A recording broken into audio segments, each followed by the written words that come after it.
Bismillahirrahmanirrahim.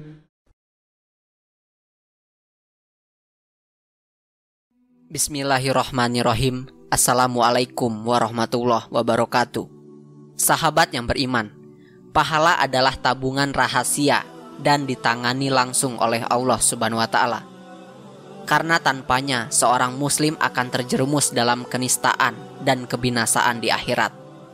Setiap manusia dapat memaksimalkan adanya pahala, namun belum tentu bisa menjaga tabungan pahala yang ia hasilkan agar tetap awet dan berkembang. Ajaran Islam mengajak manusia untuk beriman kepada Allah Subhanahu wa Ta'ala dan beramal soleh. Semua itu demi kebaikan manusia itu sendiri. Siapa saja mengerjakan amal yang soleh, maka pahalanya untuk dirinya sendiri. Dan siapa saja yang mengerjakan perbuatan jahat, maka dosanya untuk dirinya sendiri. Dan tidakkah Tuhanmu berbuat zolim kepada hamba? Quran Surat Fussilat ayat 46. Maka jangan sampai amal kebaikan yang sudah susah payah dilakukan kemudian rusak karena suatu amal perbuatan lainnya. Setelah beramal soleh, maka tugas seorang mukmin adalah menjaga jangan sampai amal soleh itu rusak atau terhapus karena suatu amal lainnya. Betapa banyak orang yang beramal kebaikan dan amalan-amalan soleh lainnya, namun banyak juga pahala yang terhapus seketika. Apa penyebabnya? Berikut penyebab gugurnya pahala. 1. Riya. Riya ialah syirik kecil yang setiap manusia harus berhati-hati karenanya. Orang yang memiliki sifat riya mengerjakan segala kebaikan tidak diniatkan hanya untuk Allah Subhanahu wa Ta'ala, tetapi hanya ingin dipuji orang lain. Contoh perbuatan riya yaitu selalu memiliki hasrat ingin dipuji atas amalan-amalan soleh yang telah dikerjakan.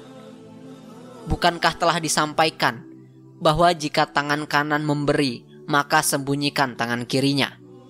Perilaku riya seperti virus yang sulit dideteksi.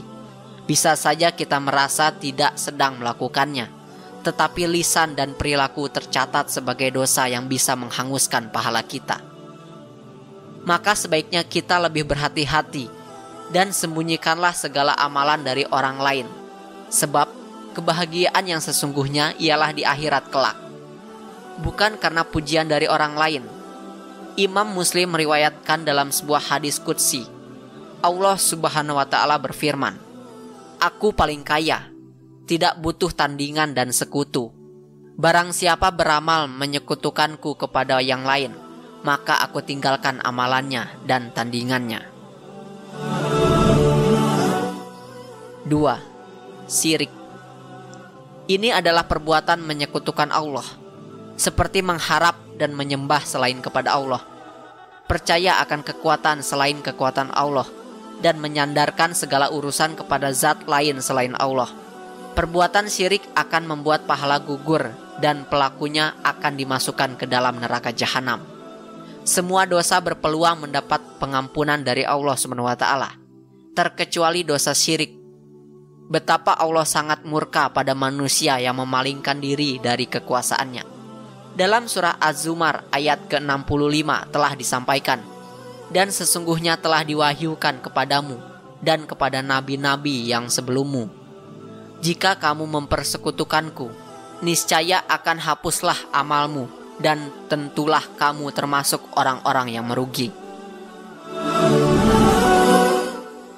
3. Murtad. Murtad merupakan orang yang memutuskan keluar dari agama Islam. Dan barang siapa yang keluar dari Islam, maka semua pahala yang telah ia kumpulkan akan gugur dan tak bernilai apa-apa di hadapan Allah Subhanahu wa Ta'ala. Kelak di akhirat akan dijerumuskan ke dalam neraka sedalam-dalamnya. Allah Subhanahu wa Ta'ala berfirman, "Barang siapa di antara kalian yang murtad dari agamanya, kemudian mati dalam keadaan kafir, maka mereka itulah orang-orang yang terhapus amalannya di dunia dan di akhirat. Dan mereka itulah penghuni neraka. Mereka kekal berada di dalamnya." Quran Surat Al-Baqarah ayat 217. 4. Mengungkit-ungkit sedekah. Tidak diperbolehkannya seseorang mengungkit sedekah dan pemberian yang diserahkan pada si penerima, apalagi jika berharap penerima sedekah tersebut untuk berbuat baik. Adalah suatu dosa dan tidak bisa menggugurkan pahala amalan sedekah tersebut. Sama halnya dengan memberikan sedekah, tetapi dengan cara yang membuat penerima merasa sakit hati dan terhina, seperti bersedekah dengan penuh kesombongan, sambil mengejek atau menceritakan perihal sedekah pada orang lain sehingga si penerima malu dan tersakiti. Dalam sebuah ayat dijelaskan, "Hai orang-orang beriman, janganlah kamu menghilangkan pahala sedekahmu dengan menyebut-nyebutnya dan menyakiti perasaan si penerima." Quran Surat Al-Baqarah ayat 264. 5. Bersumpah atas nama Allah.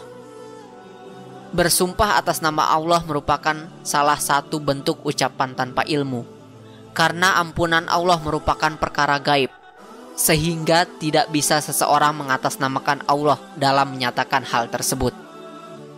Meskipun dari segi lahir seseorang banyak dosa dan maksiat, namun tidak boleh ditunjuk secara langsung bahwa ia tidak diampuni oleh Allah Subhanahu wa Ta'ala, karena hal ini akan merusak dan menghapus amalan sang pengklaim tersebut. Karena bisa saja orang tersebut akan bertaubat dan Allah benar-benar mengampuninya.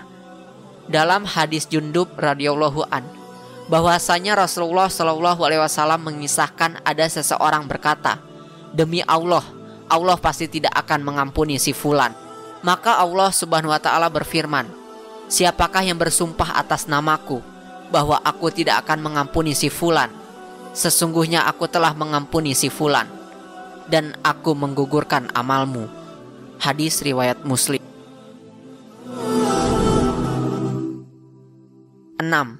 Durhaka terhadap kedua orang tua. Orang tua adalah orang yang mesti kita hormati.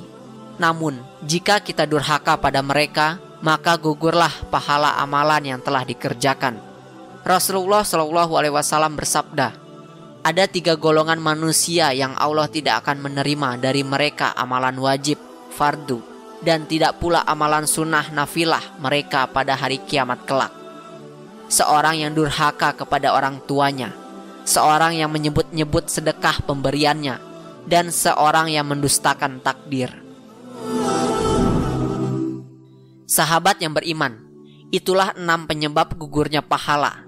Semoga Allah Subhanahu wa Ta'ala senantiasa mengunggah hati kita untuk mewaspadai segala hal yang akan menggugurkan amalan kita atau mengurangi keberkahannya. Wallahu a'lam bishawab. Wassalamualaikum warahmatullahi wabarakatuh.